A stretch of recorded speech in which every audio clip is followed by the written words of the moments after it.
Hello అందరికీ, దోశ ఇడ్లీలోకి చట్నీ ఎలా తయారు చేసుకోవాలో చూపిస్తాను.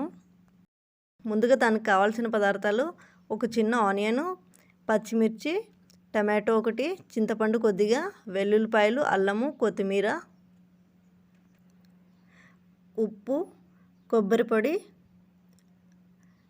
4 టేబుల్ స్పూన్ల ఆయిల్, జీలకర్ర, ఆవాలు, కరివేపాకు, ఎండుమిర్చి, పావు కప్పు శనక్కాయ విత్తనాలు. తయారు చేసుకునే విధానాన్ని చూపిస్తాను. ముందుగా గ్యాస్ ఆన్ చేసుకొని కడాయి పెట్టుకొని అందులోకి 2 టేబుల్ స్పూన్లు ఆయిల్ వేసుకోవాలి. ఆయిల్ వేడైన తర్వాత శనక్కాయ విత్తనాలు అయితే వేయించుకోవాలి. ఇలా వేగిన తర్వాత ఒక బౌల్లోకి అయితే తీసుకోవాలి.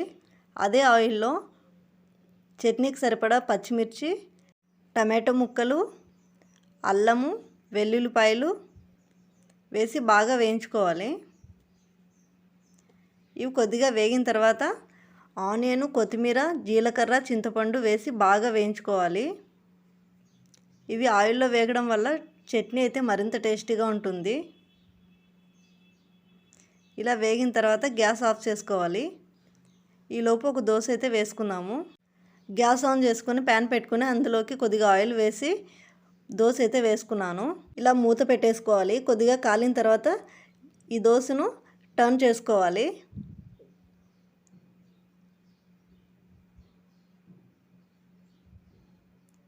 బాగా కాలింది.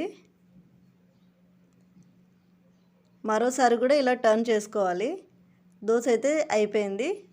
ఒక ప్లేట్లోకి తీసుకుందాం. చట్నీ అయితే మిక్సీ పట్టేసుకుందాము. అందుకే ఒక మిక్సీ జార్ తీసుకొని అందులోకి వేయించుకున్న పల్లీలు వేసుకోవాలి, కోకోనట్ పౌడర్ వేసి కొద్దిగా బరకగా పట్టుకోవాలి. తర్వాత వేయించుకున్న ఆనియన్స్, పచ్చిమిర్చి ఇవన్నీ కూడా వేసి కొద్దిగా ఉప్పు వేసుకొని కొద్దిగా నీళ్ళు పోసుకొని చట్నీ అయితే మిక్సీ పట్టుకోవాలి.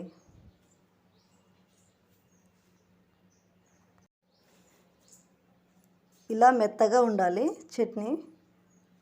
ఇలా ఒక బౌల్లోకి తీసుకుందాము. చట్నీకి తాలింపు అయితే వేసుకుందాము. గ్యాస్ ఆన్ చేసుకొని చిన్న కడాయి పెట్టుకొని అందులోకి 2 టేబుల్ స్పూన్ ఆయిల్ వేడైన తర్వాత జీలకర్ర, ఆవాలు, కరివేపాకు, ఎండుమిర్చి వేసి కొద్దిగా వేయించుకోవాలి. ఇలా కొద్దిగా వేగిన తర్వాత చట్నీలోకి అయితే కలుపుకుందాము. తాలింపు కూడా వేగింది. గ్యాస్ ఆఫ్ చేసుకొని చట్నీలోకి కలుపుకుందాము.